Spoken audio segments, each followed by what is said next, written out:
what I'd like to start with is a story. And in the business world, these are called cases. But really, a case is just a story. And this is a story that takes place in Hong Kong in the mid-1990s, where there was this very charming hotel owned by the Hilton, or actually run by the Hilton, I should say. And this was the Hong Kong Hilton, and it was a charming building in the middle of downtown Hong Kong with a lovely garden around it where the local ladies would come and have tea, and I'm told there was a bridge group that met there every 2 weeks. And really sounded like a lovely, lovely hotel where certainly I would like to stay were I visiting Hong Kong. And nonetheless, the owner of the hotel, so the owner of the physical bricks and mortar of the hotel, decided that this hotel was going to be torn down. And what I'd like to do together with you today is try to analyze, why did this make sense? Why did it make sense to take down this perfectly charming, lovely hotel? And we'll do that to begin with. So let's start just with a few facts. So let me tell you a few more things about this hotel. So the first thing that I'd like to share with you as we try to analyze why it was profitable to demolish this profitable hotel. The first thing that I'd like to tell you is that the hotel indeed was profitable. So in the last year of operation, which was 1994, I believe, the hotel made $25 million in profits, which is nothing to be sneezed upon. The hotel actually just underwent a big renovation. The lobby was renovated for a cost of $16 million, and they put in, this is my favorite touch, they put in a moving chandelier, like a big disco ball that turned around and flashed lights everywhere. And I remember the 70s and 80s quite fondly, so the thought of having this thing in a lobby of a hotel really attracts my attention. And presumably you wouldn't do this if you thought the hotel wasn't going to be profitable in the future. You wouldn't make this big investment. But they made this big investment, so the hotel was expected to be profitable in the future. Also, it was actually very costly to knock down this hotel, not just because of the cost of physically knocking down the hotel, but also because the owner of the bricks and mortar building had to compensate the Hilton company for a breach of contract. They still had many years remaining on their contract to run the hotel, and the owner of the bricks and mortar had to compensate the Hilton company for stopping this contract early.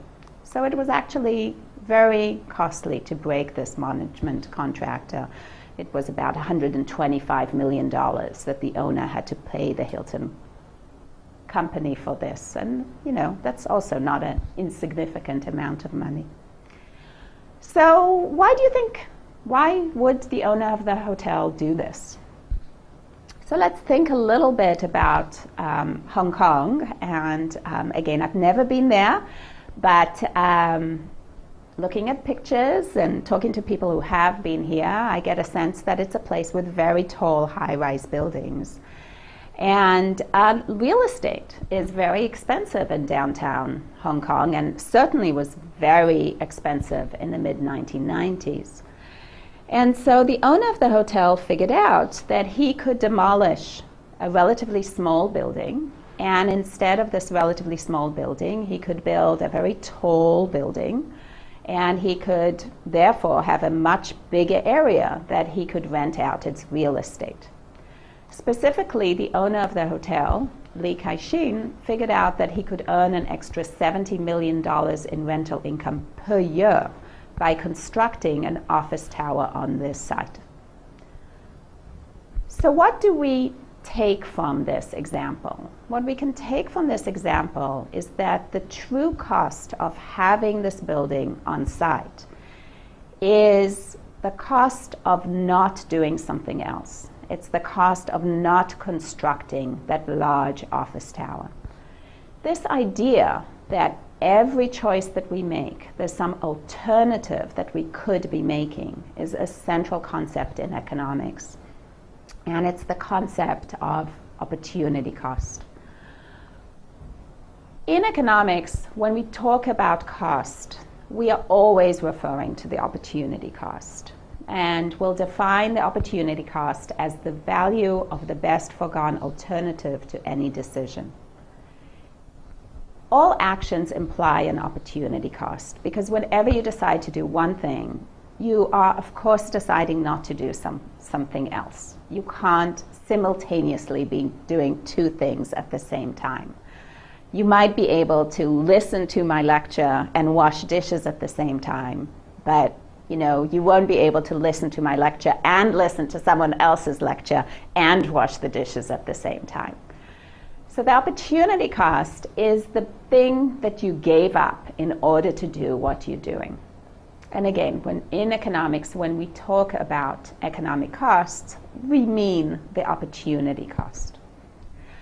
I always like starting with this example and starting with this concept of opportunity cost, because it's really a transformative concept. If you try to apply it in your everyday life, you'll suddenly realize that every choice that you're making is really very expensive, even if you're not spending a dime on it.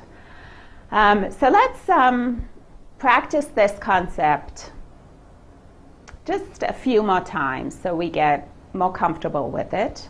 And I'll give you a few examples that I'm used to working with, and then maybe I'll leave you with some suggestions of thinking about examples that I didn't cover here in our lecture together. So let's go through the next example.